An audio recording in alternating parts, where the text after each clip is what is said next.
merci d'avoir accepté d'être avec nous. On peut rappeler très brièvement qui êtes-vous? Merci beaucoup pour la question, monsieur le journaliste. Je suis très heureux de vous recevoir, mais est-il que je ne pouvais presque pas vraiment m'exprimer, parce que, vous savez, avec notre travail qu'on faisait, c'était un travail privé, c'est-à-dire un travail apolitique. Mais comme vous êtes venu me rencontrer, je suis obligé de vous expliquer qui suis-je. Moi, je suis major, technicien d'état-major israélien Ngani Yanda Mukomba, tel que vous l'avez cité.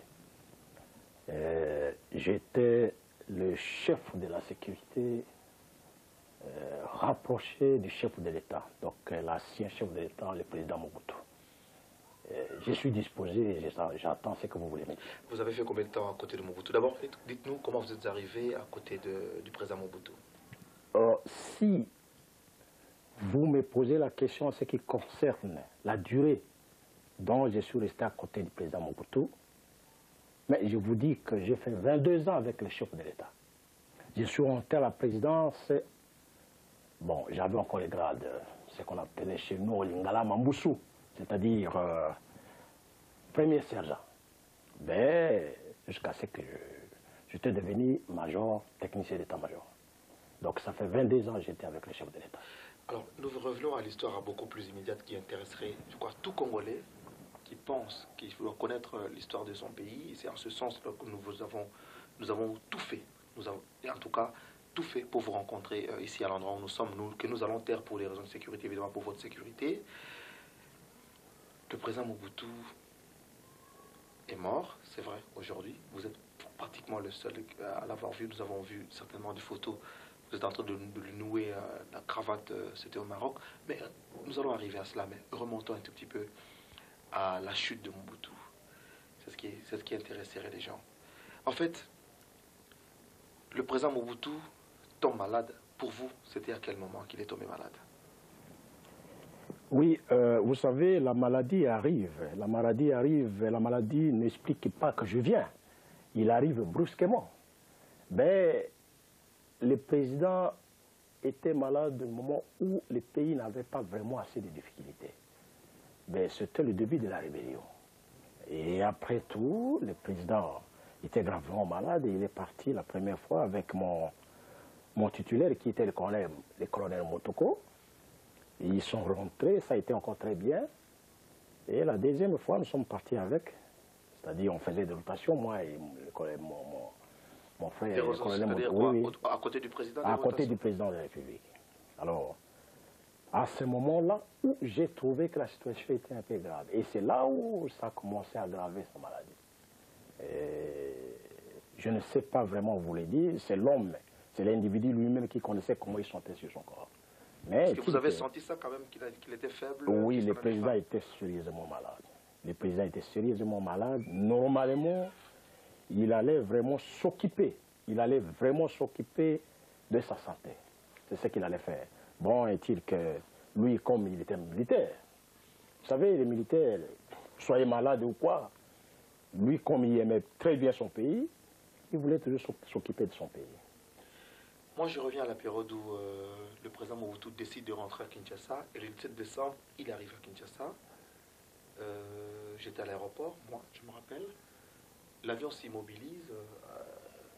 C'était vraiment l'espoir pour tout le peuple. Le président, l'avion s'immobilise sur le tarmac. Le président ne sort pas. Qu'est-ce qui s'est passé à l'intérieur? Très bien, j'étais dans l'avion présidentiel. Qu'est-ce qui s'est passé? Bon, je ne peux pas arriver à vous dire ce qui s'est passé au juste dans l'avion, mais le président était malade dans le sens que ses médecins l'ont interdit. Ces médecins qui? C'était le professeur Djomi, que vous le connaissez, avec le docteur Biamou.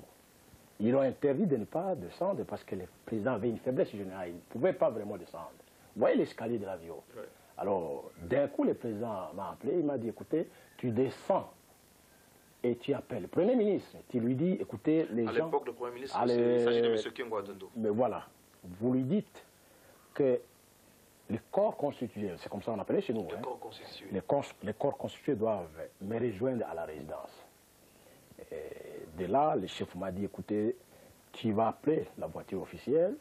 Dès que les gens vont partir, et la voiture officielle s'approchera à côté de l'avion. Et là, vous allez me mettre, on va continuer l'escorte pour rentrer à la maison. C'était comme ça. Bon, le chef n'était pas capable de descendre. Il était sérieusement malade. Et dans notre avion présidentiel, vous savez qu'il y avait un compartiment du... Tout à fait. Voilà. Ouais. Et c'est là où le président était reposé. Alors j'ai décidé de descendre, je suis sorti seul. J'ai appelé le Premier ministre, j'ai appelé aussi le chef d'état-major qui était le général Maël. J'ai dit, écoutez, le chef a donné l'ordre, il faut faire ça, ça, ça et ça.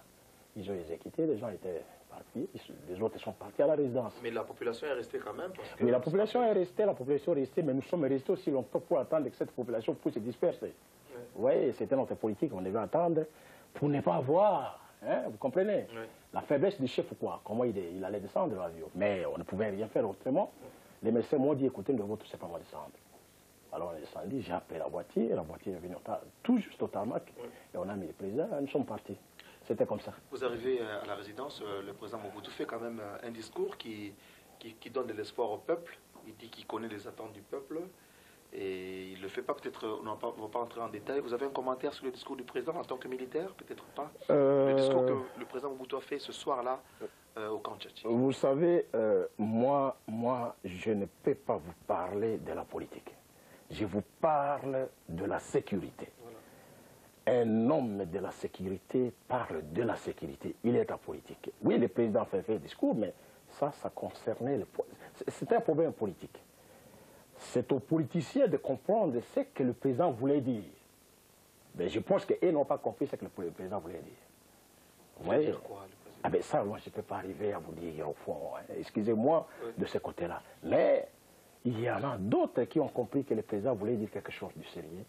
C'est-à-dire qu'il voulait s'occuper normalement de sa santé. Mais les gens n'ont pas compris. Ses collaborateurs plus proches. C'est-à-dire les collaborateurs plus, c'est-à-dire tous les cabinets. Nous avons vu des déclarations qui ont été faites par beaucoup de proches du président Mobutu, et on sait ce que cela est devenu. Il y a même des livres qui sont sortis. Mais avançons maintenant dans la période cruciale. La rébellion avance. Du côté de la sécurité du président, je voudrais qu'on aille très très vite pour passer à l'essentiel. Nous sommes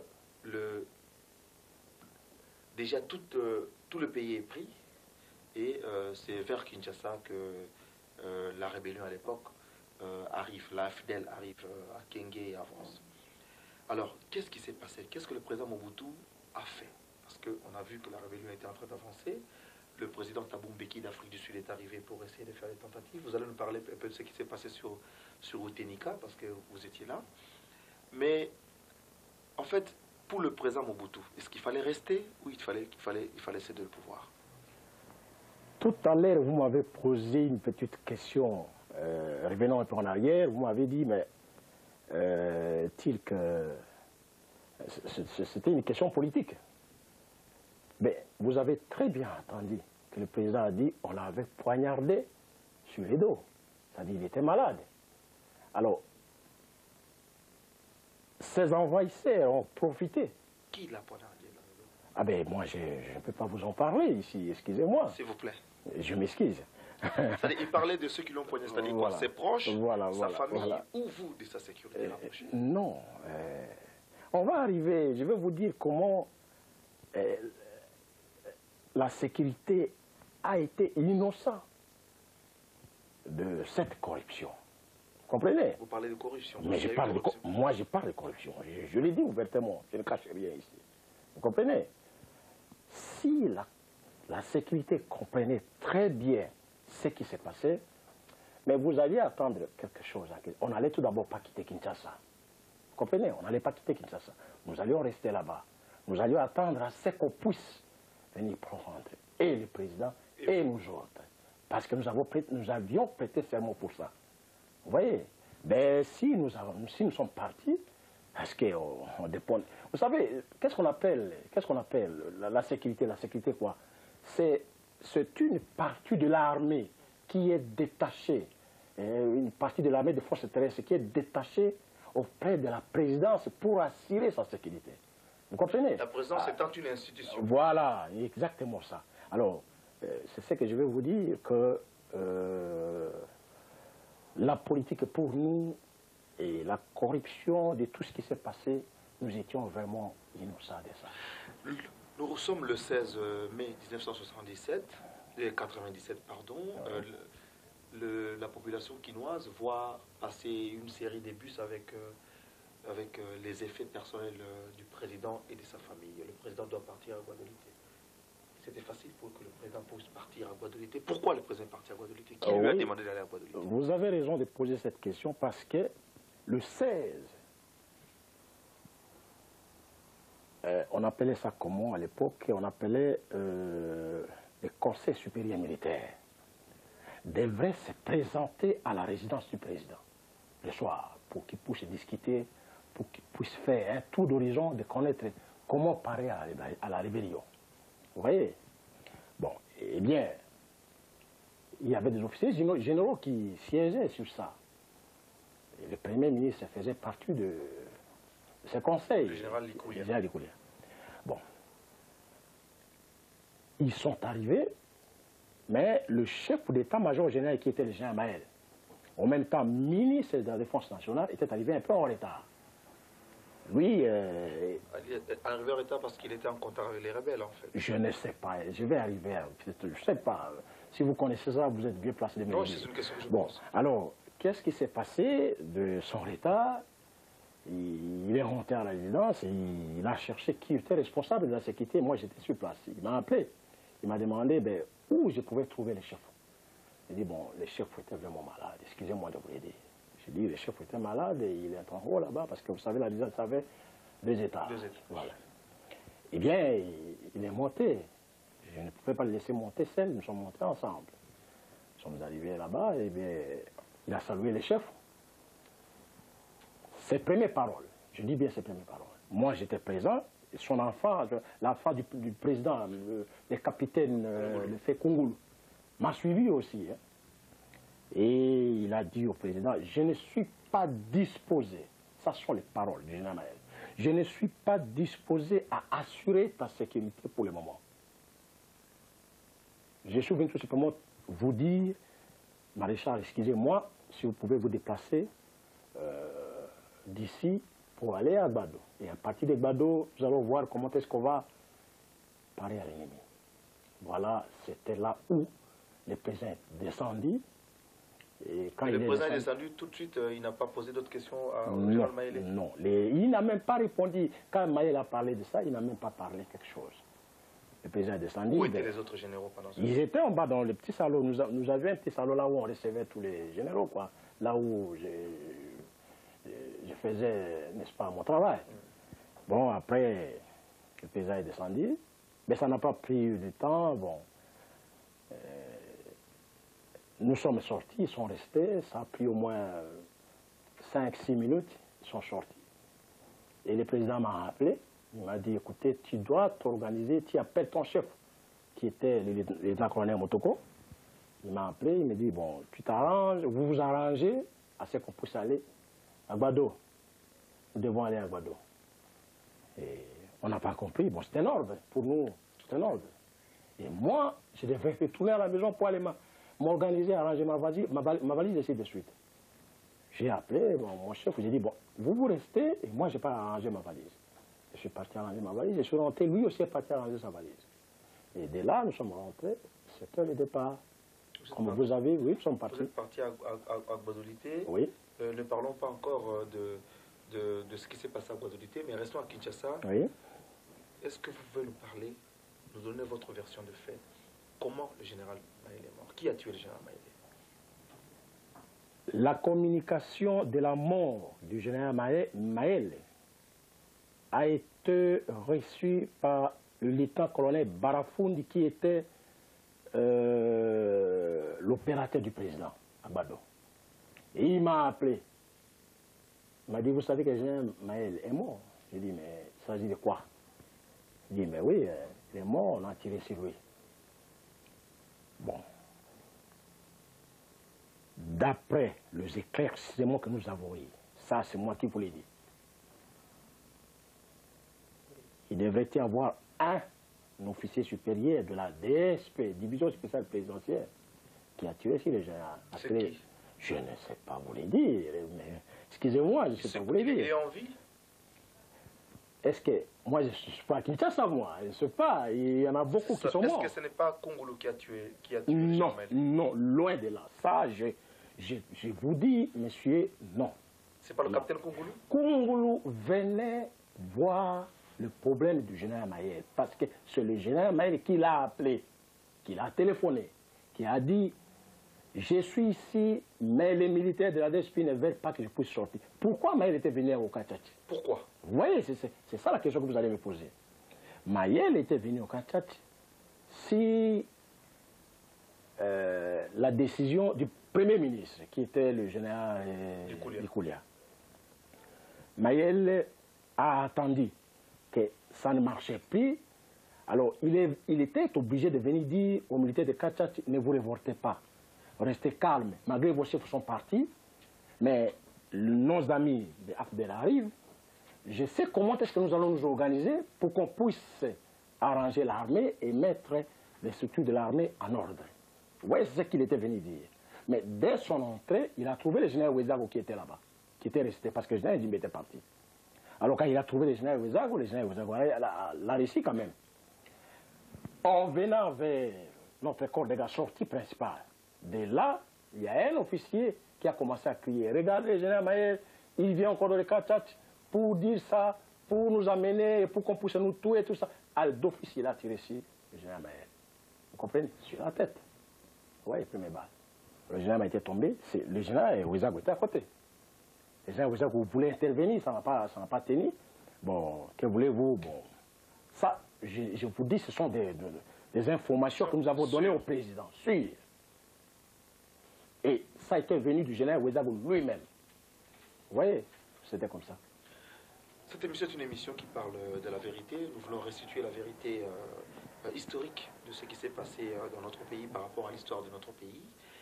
Alors maintenant, il s'est fait que vous allez à Gbadolité et le président Mobutu, nous allons revenir sur ce qui s'est passé sur Tenika tout à l'heure. Comment le président a quitté Gbadolité? Dans quel état?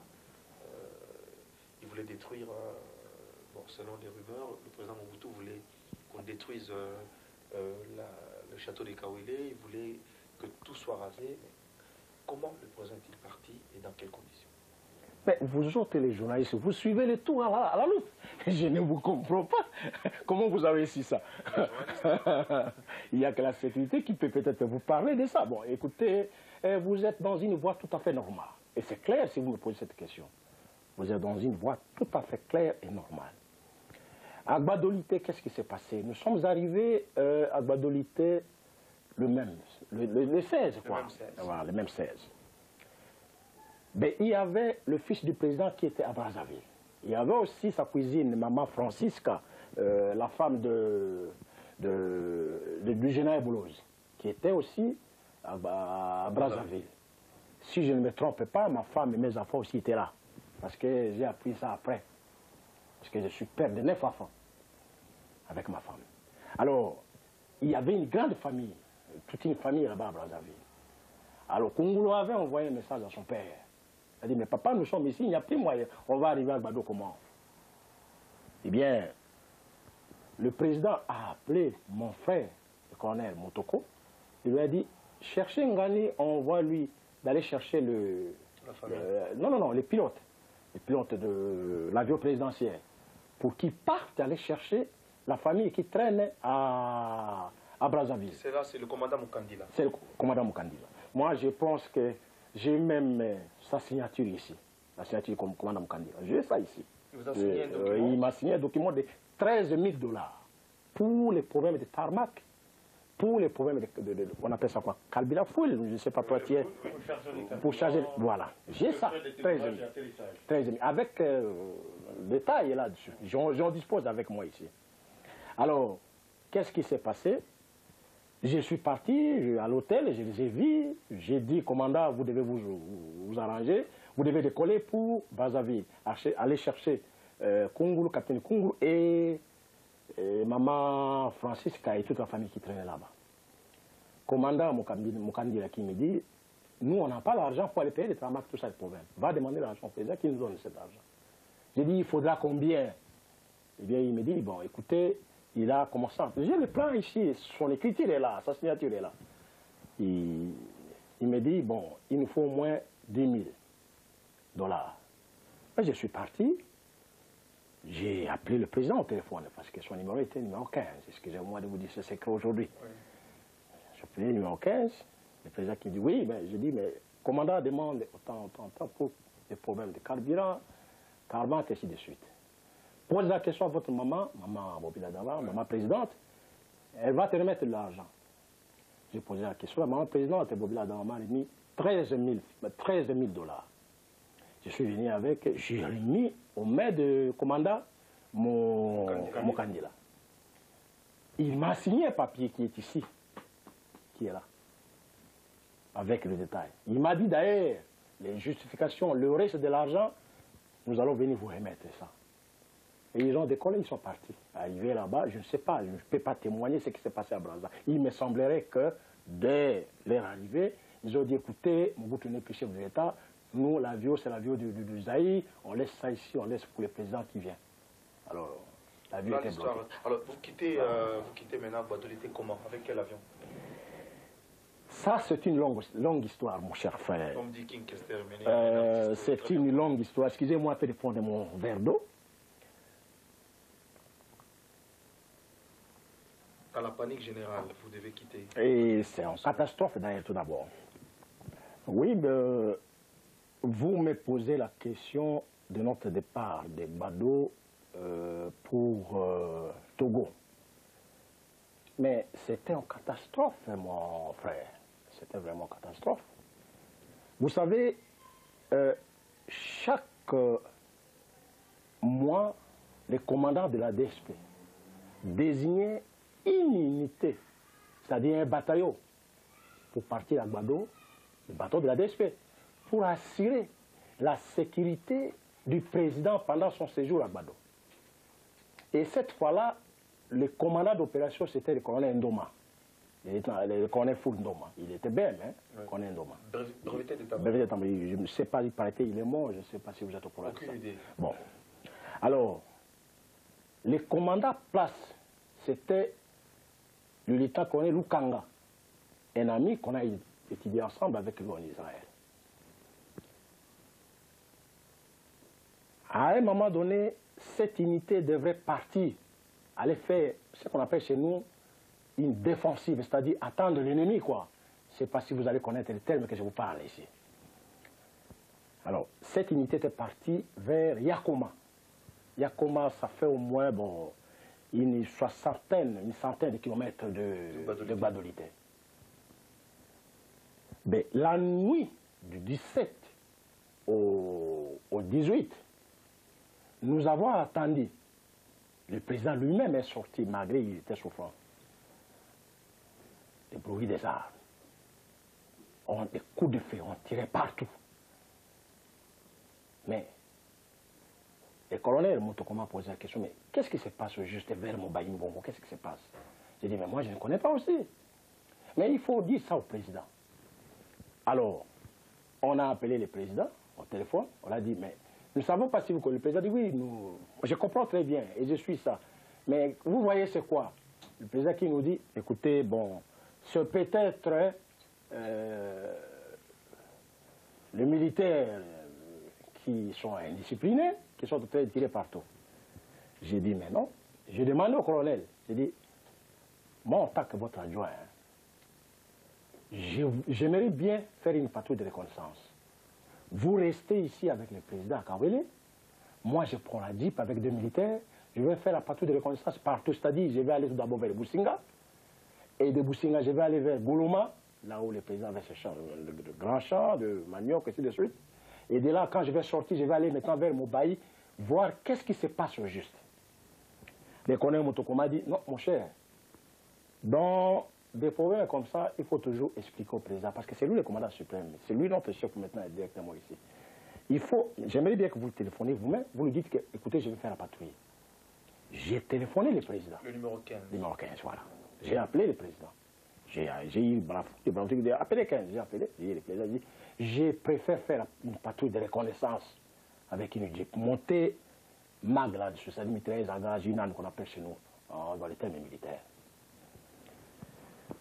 J'ai pris avec moi mon garde du corps. Le président n'a pas été d'accord. Hein. Le président avait refusé. Le président a dit, Ngani, je ne veux pas que tu partes là-bas. Tu restes là où nous sommes. S'il s'agit de nous tuer, j'aimerais bien qu'on vienne nous tuer, nous tous ici. Ne bouge pas à Kawele. J'ai appelé mon garde du corps qui était le premier César Mbembe. C'était mon garde du corps à moi. J'ai appelé aussi les chauffeurs privés du président. Adjudant-chef Matianja, il est maintenant au Maroc. J'ai dit, mettez un peu de carburant là-bas dedans. Allez, mettez la JPC, mettez aussi une mitrailleuse à gaz. Tout ça, ils ont mis des armes. Moi, j'ai pris aussi mon Uzi. J'ai dit, allez, tu démarres la Jeep, on va sortir, on va faire patrouille. Les militaires, pour eux, ils disent, à vos ordres. Ils sont partis avec ces militaires. On est sorti, on est parti vers Boussinga. On a fait au moins 50 km. Vous savez, quand vous sortez de Boussinga, vous allez vers chez le Monseigneur Kisenge. On appelle ça comment Molegbe, hein, voilà. Vous faites ça. Il n'y avait personne. Tout le monde était entré dans la forêt. Personne. Nous avons trouvé que, comment dirais-je, des chèvres, non, même du billard. Personne. Les hits de cas, parce que là, sur des hits, hein, voilà. Les hits de cas étaient vraiment vides. On est parti, on a fait au moins 50 km. Nous sommes arrêtés tout juste là où le professeur, on appelait professeur, hein, du président était, donc c'est lui qui a donné le président le cours à l'école primaire. Hein. Il était au fond du goudron. C'est là, la route asphaltée s'est arrêtée, là où il était. Nous sommes arrivés là-bas, il n'y avait personne. J'ai dit, bon, tournez la Jeep, nous sommes rentrés. En rentrant, j'ai dit, on va rentrer maintenant vers Goloma. Nous sommes partis vers Goloma. Nous sommes arrivés juste dans le village de Maman Kossier, Maman Bobi, c'est leur village. Arrivé là-bas, personne aussi. On s'est croisé avec un vieux. Je lui ai appelé, j'ai dit, mais où est parti tout le monde du village? Il dit, yo Zanan, yo atuna ngainini, yo atuna motonos à côté Jamba, motonos à côté Jamba. Donc tout le monde est dans la brousse. Voilà, c'était comme ça il me disait. Alors, il était aussi sourd. Hein. J'ai dit à Mathieu de tourner la Jeep. On a tourné la Jeep. On commençait à rentrer. De l'autre retour, on s'est croisé avec 2 minibus de la présidence. 2 minibus de la présidence. Mon cher frère, rempli, excusez-moi, je parle de ce que j'ai vu, hein, rempli de cartons dedans. L'autre était rempli de cartons, l'autre avec la famille. Les cartons de quoi? Mais attendez, tu es pressé là pour me poser des questions. J'ai arrêté ce minibus. J'ai vu, c'était Nakeya qui était dedans, le gérant, il était le gérant, je ne sais pas comment on l'appelait, il était dedans. Et la combi qui était derrière, c'était sa famille. Alors, il était en fuite. Je ne pouvais rien dire. Je lui ai dit, bon, continuez votre route, hein, bon, je n'ai rien à dire. Nous avons démarré. Nous sommes venus à l'entrée de Kawele. Les chauffeurs qui étaient avec moi, le chauffeur du président Mathian, l'adjudant-chef Mathian, a dit, mais moi, major, je suis fatigué, je ne peux pas aller là-bas parce qu'on commençait maintenant à tirer hein, vers Mobile maintenant. On sentait, voilà, il était tout près. Voilà. Il a dit, écoutez, mon major, je ne parle pas, je vais rester là où sont les actes. Mon garde du corps aussi voulait aussi descendre. J'ai dit, bon, si tu descends, tu pars, mais tu n'es plus mon garde du corps. Allez, j'ai pris le volant. Vous savez que je suis un chauffeur professionnel. J'ai pris le volant moi-même. Mon chauffeur, mon garde du corps. À côté, nous sommes partis pour la ville de Bado, Mobile, pour connaître au juste qu'est-ce qui se passe au juste. Nous sommes partis. Arrivé à l'aéroport, vous savez, l'aéroport, c'est à peu près, il faut entrer au moins quelques mètres. Nous ne sommes pas entrés, on a piqué tout droit. D'ailleurs, c'est une erreur que j'avais commise. Je devais tout d'abord entrer par l'aéroport, mais je n'avais pas décidé, comme j'étais un peu dépassé. On a continué. Nous sommes arrivés dans la ville de Badolit. Mon cher frère, il faisait, si je ne me trompe pas, si j'ai encore de bonnes idées, il faisait presque 3h45 du matin. Personne. Nous sommes partis du côté expatrié. Personne. Nous sommes partis du côté camp militaire maintenant, parce que je voulais connaître les camps militaires et voir surtout leurs chefs. Personne. Nous sommes partis maintenant dans la cité même. Rien. Mon soldat, mon garde de corps commence à avoir peur. J'ai dit, écoutez, tu es commando? Il m'a dit, oui, je suis commando, mon major. J'ai dit, on va aller à Mumbai. Il dit, mais non, mon major. Écoutez comment tu continues là-bas. On va nous tuer. J'ai dit, ben, nous allons partir. Et on a pris la route. Vous savez, quand vous quittez la ville de Bado, vous traversez une rivière, la région du président, et vous continuez, il y a un cimetière. On a dépassé le cimetière, nous sommes partis. Et si vous dépassez ce cimetière, il y a une rivière qui revient encore. Et après cette rivière, il y a la maison des Wazabanga, qui était mort, tout ça, là, les frères de je ne sais pas où. On a continué. De là, nous sommes arrivés tout juste à 3 km de Mumbai. De 3 km de Mumbai, on s'est rencontré avec le militaire, non militaire à nous de la DSP, qui déclenchait pour rentrer maintenant. Et leur cri était quoi? Qu'est-ce qu'il parlait? Il disait, Mobutu, toujours qu'il y a un notage, parce que nous avons à Kosibiso, Portoya, Kokufawa, mais il y a ça qui m'a fait Braza, alors Bishop Toko Kangaï, c'est ce qu'il y a à Kokimate, Bishop Toko Bomaye, qui n'a pas fait Bishop Bon, on dit que tout souffrir. Voilà, ça sont. Excusez-moi de vous. Oui, de il, vous disait, dire. il disait que nous allons, à Mobutu, nous allons l'arrêter comme on va le prendre en otage parce que son neveu, le général Nzimbi, commandant de la DSP, a déjà traversé le Poulédia à Brazzaville. Il nous a envoyé ici pour qu'on meure. Alors comme ça, comme Nzimbi a fui, nous on va aller l'arrêter chez lui à Kawele. Voilà. Devant, je dis bien, devant mon militaire, Ouais. hein, mon garde de corps, Mbembe. Alors j'ai vu comme ça, j'ai dit tourner la Jeep. J'ai vu qu'il y avait danger. J'ai tourné la Jeep et nous sommes retournés maintenant vers Badolité. Arrivé à Badolité, j'ai dit non, je dois lui donner ses comptes rendus au chef de l'État. Parce qu'on n'a pas le choix. Nous sommes arrivés tout juste parallèlement là où se trouvait l'aéroport. J'ai attendu le bruit de l'avion à l'aéroport. J'ai dit, mais il n'y a pas de la lumière à l'aéroport. Il n'y a personne à l'aéroport. Mais quel avion qui est au train d'atterrir maintenant, c'était ici?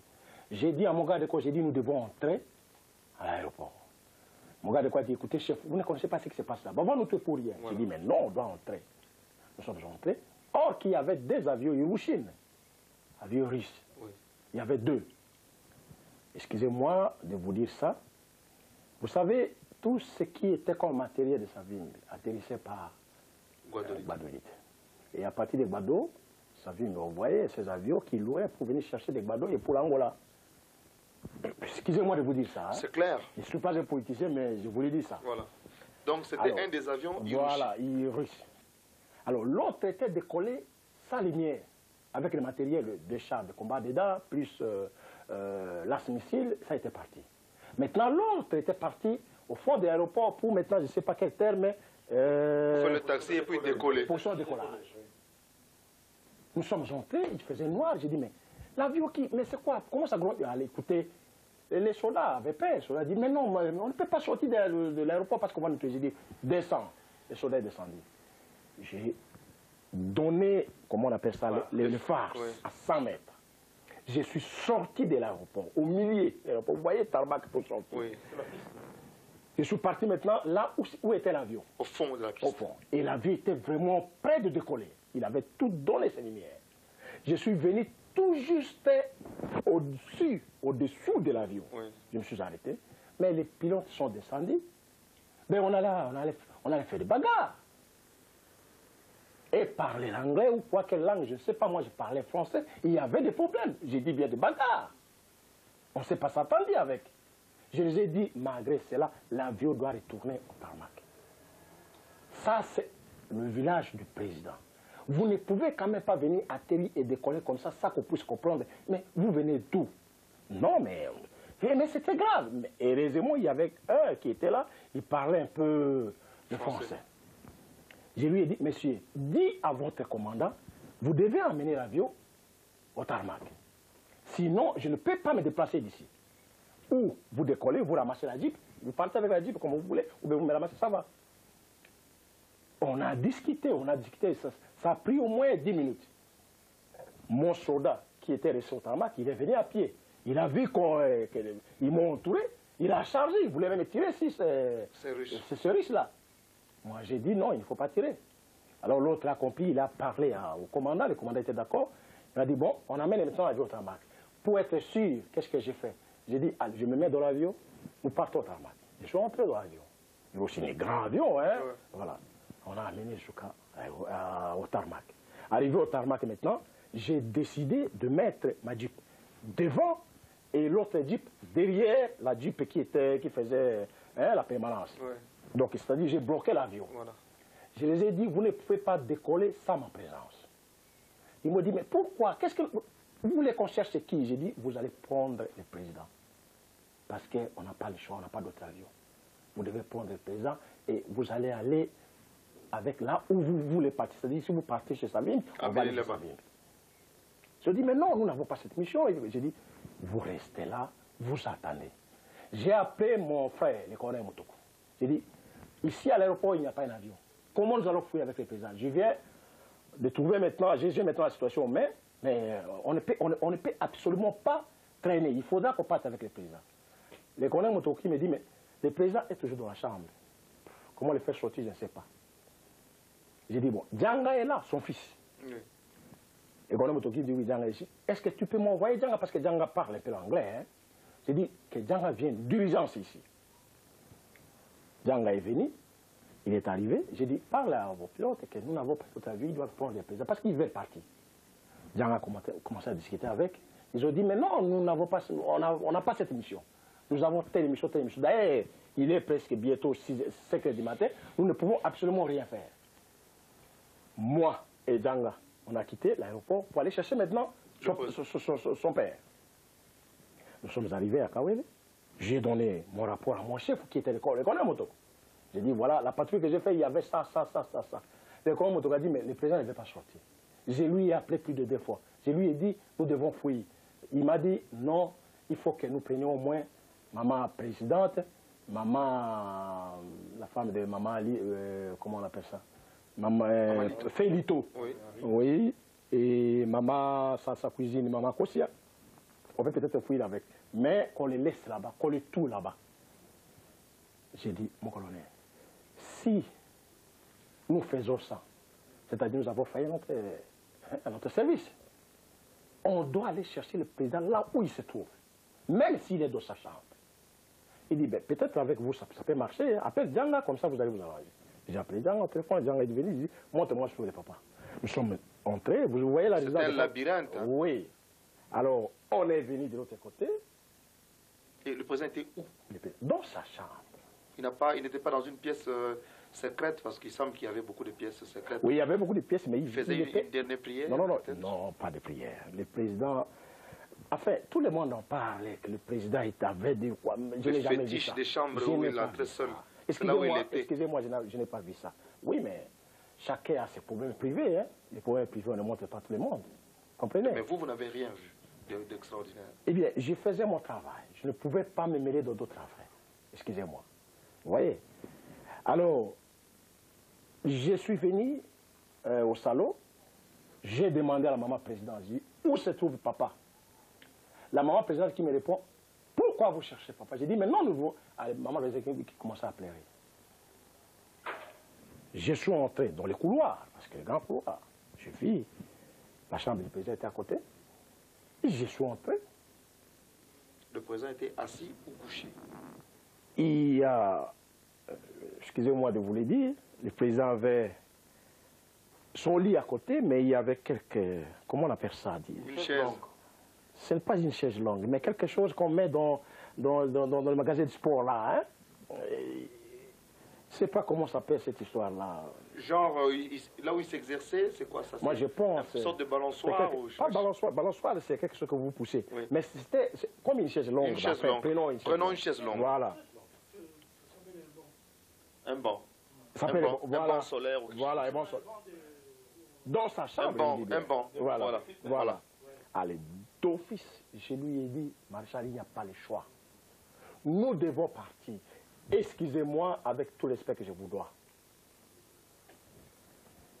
Il est resté comme ça, il dit, mais laissez-moi mourir ici, prenez vos mamans, partez avec, laissez-moi ici. Il dit, mais non, nous devons partir. Le président n'a pas pu bouger. Hein. Si vraiment les gens sont sérieux, si vraiment l'épouse du président est honnête, elle n'a qu'à témoigner. Le président avait mis son boubou comme son boubou sans cingler à l'intérieur. Vous comprenez? Il a mis aussi son pantalon avec des souliers sans chaussette. Nous sommes sortis avec. Vous l'avez tenu parce que... Mais oui, je l'ai tenu. Nous sommes sortis avec. De là, j'ai dit à mon chef qui était le colonel Motoko, je ne perds pas le temps, je pars voir si l'avion a pu démarrer. Je vais voir, je vais vous attendre là-bas. Parce que les militaires qui viennent, ils sont déjà à Agbado. Oui, ceux qui viennent pour l'arrêter. Bon, pour l'arrêter, ils sont déjà à Agbado. Alors c'est dangereux. Le colonel Motoko dit, allez, précède-moi vite, fais vite, Ngani. J'ai pris la jeep, allez, je suis retourné. En retournant, effectivement, les militaires venaient. Ils sont rentrés. Motoko qui était au volant, c'est Motoko qui a conduit le président dans sa voiture Mercedes. Et Djanga qui était comme convoyeur. Le président derrière. La maman présidente voulait hésiter. Hein, vous savez, les femmes discutent beaucoup. Hein, mais je pense que, d'après le colonel Motoko, ce qu'il me disait, le docteur Biamou est parti prendre la maman présidente de force et il l'a mis dans la voiture. Ils sont arrivés. Arrivés à l'aéroport, mais c'était catastrophe. Vous savez, Hiroshima, c'est un avion qui est comme C-130. Hein. Il fait descendre, comment on appelle ça, rame arrière. Tout arrière. Ça. Alors, ces Mindele-là ont essayé de soulever un tout petit peu. Bon, ça ne tenait pas. Ouais. J'ai dit de faire descendre là-bas, descendre ce rame, et il y avait déjà un camion Réo avec des munitions dedans, plus l'as-missile dedans. J'ai dit descendre l'as-missile pour qu'on puisse mettre la voiture présidentielle. Parce que le président ne pouvait pas descendre. Oui, parce que le président ne pouvait pas descendre. Et là-dedans, on n'avait pas de chaise. C'était un avion cargo. Oui. Vous voyez? Alors on a mis... comme on a pu le voir sur la photo des avions. Oui. Vous voyez comment ça a été dans les catastrophes. Comme si les gens sont debout, mais c'est dans un avion. C'est dans les catastrophes. Vous voyez? Alors, dès là, on a mis les gens, tout ça, les problèmes, on a essayé de... On avait même oublié la grande sœur de la maman présidente, maman Marie, la femme de Lito. On avait oublié que lui résidait à la cité. Et c'est à partir de là où nous sommes embarqués pour prendre maintenant le départ vers Togo. Et les pilotes se demandaient où nous allons partir. Et le plan de vol a été fait en l'air. Qui a dit qu'il faut aller au Togo? Ben, le président maintenant, c'est lui qui a... Parce que lui, s'attendait à l'avion du président Yadema. Parce qu'il avait contact avec le président Yadema. Lui, le président. Il disait, Yadema va nous envoyer un avion à 6 heures. Non, il a dit, l'avion va arriver à 5h30. On a attendu, à 5h30, l'avion n'était pas là. Ben, c'est là où le président a compris qu'il n'avait pas un avion. Et quand nous sommes atterris à Lomé, l'avion du président Yadema était fermé complètement. Ça n'avait même pas le tâche de voler pour venir chez nous. Oui, et c'est là où on s'est croisé avec le conseil spécial Banda. C'est lui qui était parti chez le président Yadema pour négocier les problèmes de... Je ne peux pas vous en parler de ça, je ne connais pas la politique. Voilà. Donc, bref, le président Mobutu ne voulait pas partir de Guadeloupe. Normalement. Normalement. C'était militaire. Hein? Alors, vous arrivez là-bas, passons l'étape, c'est la débandade, vous arrivez au Maroc. Et on a tiré tout d'abord, excusez-moi. Ah, on a tiré sur... Quand on a décollé, on a tiré sur nous. Hein? Quand on a décollé, on a tiré sur nous. Vous avez parlé quelque chose là pour les militaires, quand même, venez. Oui. Voilà. Et quand le président est entré dans l'avion, tout un bataillon de gens sont entrés dans l'aéroport.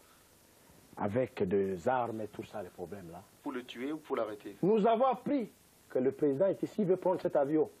Nous voulons les voir, tout ça. Moi, vous savez que je suis descendu à Lomé en tenue militaire. J'étais descendu à Lomé en tenue militaire. J'ai appelé les militaires. Ailleurs, je les ai appelés. J'ai dit, Basodago Soboyawa. Boyawa. Ils me connaissaient très bien. Oui. Ils savaient très bien qui vous étiez. Alors ils sont arrivés. J'ai dit, vous cherchez qui? Ils m'ont dit, nous cherchons le président. Parce que, d'après ce que je viens de vous le dire, malgré, j'ai prié, mais j'ai trompé les militaires ce jour-là. J'ai dit aux militaires, écoutez, ce que vous avez fait, c'est bien. Vous êtes restés pendant des jours et des jours. Vous n'avez pas mangé. Vous avez souffert du fer là-bas. Mais vous êtes venus ici. Au moment où je vous parle, votre commandant d'opération, c'est qui? Colonel Ndoma, colonel Ndoma. J'ai dit, bon voilà. Tout à l'heure, le président a remis au colonel Ndoma autant d'argent, autant de cartons à ma présence. Il a mis ça dans sa jeep. Le président a dit qu'il puisse venir avec ces cartons pour vous distribuer, pour que vous puissiez vous reposer, donner à vos femmes et arranger, parce qu'il y avait au moins 6 hélicoptères à l'aéroport là, hein, que Savimbi avait commandé, qui était à Gbadolite. Vous voyez les avions qui sont là? Je dis oui, nous voyons mon major. J'ai dit bon, ce sont les avions que le président a commandés. D'ailleurs, dès que vous allez voir vos femmes, vous les donnez l'argent que le président vous a donné, je viendrai moi-même vous rassembler et vous venez, on va entrer dans les hélicoptères, nous allons partir, on va nous larguer partout et on va prendre des positions pour attendre l'ennemi. Les majors Ngani ne trompez pas, c'est un homme honnête, il nous a toujours aidé. Rentrons avant, allons chercher un homme, allons chercher. Alors, tout le monde a commencé à se retirer pour rentrer. Voilà comment est-ce que ça a été le problème. Vous voyez? Et c'était le départ. Et malgré cela, il y avait un militaire qui était là, il était de garde à l'aéroport, mais il était toujours prudent. Il a lancé une grenade. Une grenade, quoi. Il a lancé une grenade. Et cette grenade, elle était tombée, ça a explosé, mais ça n'a pas abîmé l'avion. Ça a été explosé à côté. Et c'est là où j'étais blessé, moi. Ouais. Et donc, vous arrivez au Togo, et puis il y a eu ce qu'il y a eu. Vous êtes au Maroc. Au Maroc, qui est au Maroc? Eh bien, au Maroc, le roi Hassan II nous a très bien réussi. Il n'était pas venu lui-même. Vous voyez? Mais il avait organisé l'escorte officielle telle que tous les présidents viennent le voir. Et cette escorte a été très bien. Et nous nous sommes orientés de l'aéroport jusqu'à l'hôtel Afitrite. Hôtel Afitrite. Voilà, c'est sa résidence encore privée. Ouais. Vous voyez? Et c'est là où nous sommes restés pendant... face à face de l'océan. C'est l'océan, hein? Ouais. De la mer. De la mer, ouais. Face à face de la mer. Vous voyez? C'était comme ça. Alors... Nous allons peut-être aujourd'hui arrêter cette histoire.